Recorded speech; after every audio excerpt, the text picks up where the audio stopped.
Now, Richard, I first came across you. I saw this picture you tweeted a few weeks ago now, and it was you in your full kit. And it was both, when I saw it, inspiring, and if I'm honest, quite scary.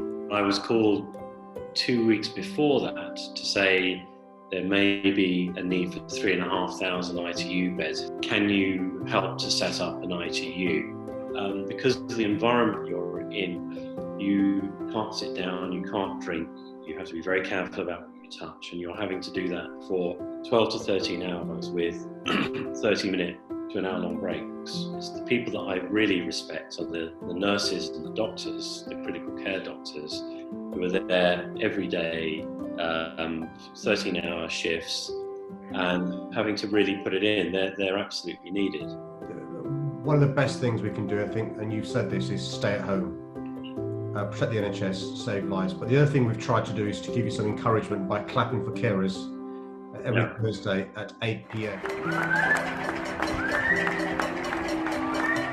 Just give us a feel of how it feels when you're part of the NHS family, when you're one of the carers, when you sort of see and hear us clapping for you guys. So last week I had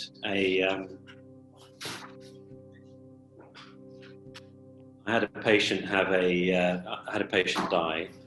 I had a nurse send a message out to their family, saying, please tell the family I was holding their hand at the end. I told them that they were loved and that they weren't alone.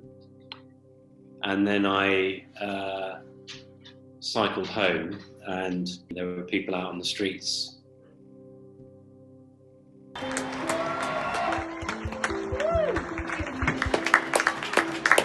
that really made a big difference. So cardiologists are a lot harder than this normally, but this has been a very emotional project, and we get very attached to our patients, and so it's quite hard to keep it together. But that does make a big difference. We really appreciate the support that the public give, not just to us, but all the people that provide the food and the transport and all the other things that we need to keep going and keep turning over.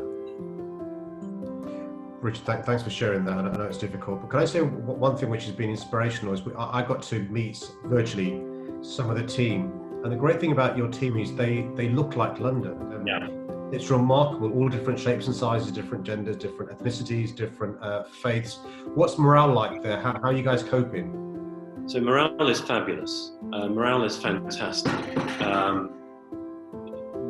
It's been the project of my life, just for the chance of working with all these people, where the answer is yes, I can do it. People just stepping up and taking responsibility, and you don't have to worry about it. You know that they're just going to do it.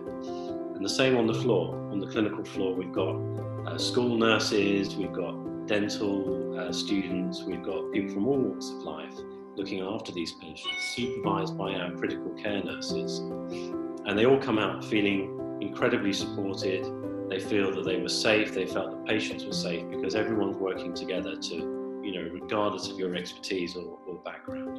And that's wonderful. Thank you very much. But also, can you thank that team you talked about? Every single one of you demonstrates the best of our city and the best of us. And it's just so inspirational to see the speed at which you brought the team together, and the fact that you are saving lives. But can I end by asking you, what's your message to Londoners and to those of us who aren't carers in relation to what we can do to help you? The one really important message for London is it's really hard, but it does make a difference if you socially isolate and you stay at home. And there's absolutely no way that if I didn't have to, I would come to work in a COVID environment, because I know that I have a significant chance of catching it and dying as a result. So if you don't have to come to work, why would you take the risk of exposing yourself to death or exposing your friends or your family to death? So please stay at home, London, because it is making a difference. Hearing Professor Schilling tell his story was incredibly moving. To everyone working in the NHS and everyone on the front line of this crisis, I can't thank you enough.